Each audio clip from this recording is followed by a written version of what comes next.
Halo teman-teman, Assalamualaikum warahmatullahi wabarakatuh. Kembali lagi sama saya, Lita Ningsih, NIM 1747241058 dari kelas 27D atau 99 pilihan dari program studi Pendidikan Guru Sekolah Dasar Fakultas Ilmu Pendidikan Universitas Negeri Makassar. Ya, jadi di sini saya dapat tugas dari dosen mata kuliah saya, yaitu pengelolaan perpustakaan di SD. Jadi sebelum itu jangan lupa ya di like, comment, share, and subscribe channel saya supaya kalian gak ketinggalan sama video-video saya selanjutnya. Ya, jadi sebelum saya memaparkan materi mengenai penggunaan teknologi di perpustakaan, ingat jangan lupa di like, comment, share, and subscribe channel saya supaya kalian gak ketinggalan sama video-video saya selanjutnya.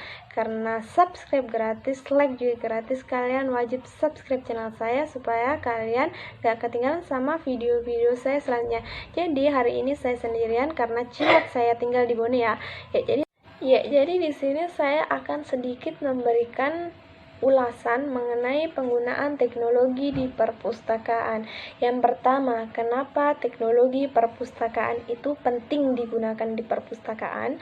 Karena jika pada era globalisasi ini ataupun era 4.0, di era teknologi ini perpustakaan tidak mampu mengimbangi perkembangan teknologi tersebut, maka perpustakaan tersebut akan kehilangan peminatnya. Yang kedua, karena perpustakaan juga dituntut untuk semakin mengembangkan diri dalam melayani kebutuhan informasi para penggunanya. Yang kedua adalah sebenarnya teknologi apa sih yang cocok digunakan di perpustakaan? Ada 3 teman-teman. Yang pertama, telekomunikasi. Kegunaan dari telekomunikasi tersebut adalah untuk menghubungkan jarak yang jauh dengan jarak yang dekat. Yang kedua adalah komputer. Kalian semua pasti tahu apa yang dimaksud dengan komputer kan? Jadi komputer di sini adalah sebagai alat untuk merefresh ataupun menginput data-data mengenai bahan-bahan pustaka.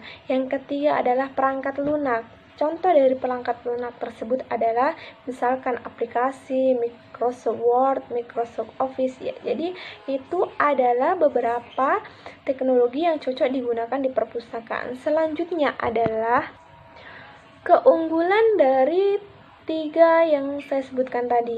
Yang pertama telekomunikasi, yang kedua komputer, yang ketiga adalah perangkat lunak. Apa sih sebenarnya keunggulan dari teknologi ini? Ya, jadi keunggulan dari teknologi telekomunikasi ini adalah untuk membantu mempercepat pekerjaan manusia. Ya, jadi di sini telekomunikasi itu untuk mempercepat pekerjaan yang awalnya secara manual itu lama, tapi dengan menggunakan telekomunikasi tersebut pekerjaan menjadi singkat ataupun sebentar. Yang kedua adalah kegunaan dari telekomunikasi tersebut adalah mempermudah komunikasi jarak jauh. Yang ketiga, teknologi ini juga sebagai media hiburan. Ya, itu adalah keunggulan dari telekomunikasi. Ya, yang kedua adalah komputer. Apa sebenarnya keunggulan dari komputer ini? Ya, jadi keunggulan dari komputer adalah ukuran fisik dengan fisik yang kecil. Ya, jadi di sini komputer itu bisa dibawa kemana-mana. Misalkan kan laptop, kita bisa membawanya kemana-mana, kita bisa mengerjakan sesuatu di mana-mana. Itu adalah keunggulan dari komputer. Yang kedua adalah harganya cukup terjangkau.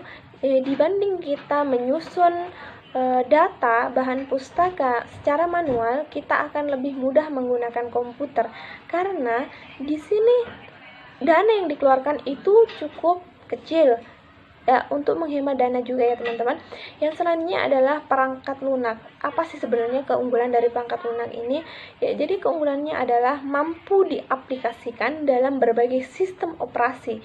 Jadi di sini keunggulan perangkat lunak tersebut adalah mampu diaplikasikan dalam berbagai sistem operasi ya teman-teman. Pasti kalian tahu bagaimana cara mengoperasikan perangkat lunak tersebut karena kalian juga memiliki smartphone. Ya, jadi itu adalah keunggulan dari teknologi yang saya sebutkan tadi. Ya, jadi pokok pembahasan kita yang keempat adalah jenis layanan perpustakaan itu apa saja sih sebenarnya. Yang pertama adalah layanan sirkulasi, di mana layanan sirkulasi ini adalah penyediaan atau layanan peminjaman dan pengembalian buku. Yang kedua adalah layanan referensi dan hasil-hasil penelitian, yaitu adalah tersedianya bahan-bahan pustaka ataupun tersedianya akses untuk menggunakan bahan-bahan tersebut. Yang ketiga adalah layanan jurnal atau majalah berkala. Yang dimaksud di sini adalah adanya layanan yang diberikan oleh pustakawan mengenai tersedianya jurnal, majalah maupun berkala. Yang keempat adalah layanan multimedia atau audiovisual. Yang dimaksud di sini adalah adanya layanan yang diberikan oleh pustakawan terkait dengan sarana dan prasarana yang berhubungan dengan teknologi informasi. Yang selanjutnya adalah layanan internet dan komputer station. Yang dimaksud di sini adalah dengan adanya itu kita bisa memperoleh informasi-informasi mengenai koleksi yang ada di perpustakaan, misalkan penyediaan informasi melalui web. Yang keenam adalah keamanan. Jadi di sini adanya sarana dan prasarana yang disediakan oleh pustakawan ataupun lembaga terkait mengenai sarana dan prasarana supaya kita merasa nyaman untuk berada di perpustakaan. Yang ketujuh adalah layanan sarana yang disediakan oleh pustakawan ataupun lembaga terkait mengenai sarana dan prasarana supaya kita merasa nyaman untuk berada di perpustakaan. Yang ketujuh adalah layanan dari Yang ketujuh adalah layanan pengadaan. Jadi di sini adanya bahan-bahan pustaka yang tersedia, kita mudah mengaksesnya ataupun mencari informasi mengenai bahan-bahan tersebut. Jadi di sini ada bahan-bahan pustaka yang bisa kita gunakan. Jadi di sini pustakawan harus menyediakan bahan-bahan supaya para pemustaka bisa menggunakan bahan-bahan pustaka tersebut. Itu adalah jenis layanan perpustakaan. Selanjutnya jadi di sini kenapa saya merekomendasikan teknologi tersebut? Ya, jadi berangkat dari perpustakaan digital atau digital library sering dipertukarkan dengan perpustakaan e-library atau perpustakaan elektronik dan perpustakaan maya atau virtual library. Ya, jadi menurut Safandi dikutip oleh Saleh tahun 2014 bahwa perpustakaan digital adalah perpustakaan yang mengolah semua atau sebagian yang substansi dari koleksi-koleksi nya dalam bentuk kompetensi sebagai bentuk alternatif suplemen atau perlengkap terhadap cetakan konvensional dalam bentuk mikro material yang saat ini didominasi oleh koleksi perpustakaan tersebut. Yang selanjutnya adalah jadi pembahasan kita yang keenam adalah apa sih keunggulan ataupun hal yang kita dapat sebagai pustakawan maupun pemustaka dalam penggunaan teknologi tersebut. Yang pertama, memberikan layanan yang lebih baik kepada pengguna perpustakaan. Jadi di sini adanya layanan yang kita terima itu untuk pemustaka, sedangkan dari pustakawan tersebut bisa memberikan layanan yang lebih baik lagi kepada pengguna perpustakaan tersebut. Yang kedua adalah pembangunan infrastruktur nasional, regional, dan global. Jadi di sini penggunaan teknologi tersebut mampu membangun infrastruktur nasional, regional, dan global.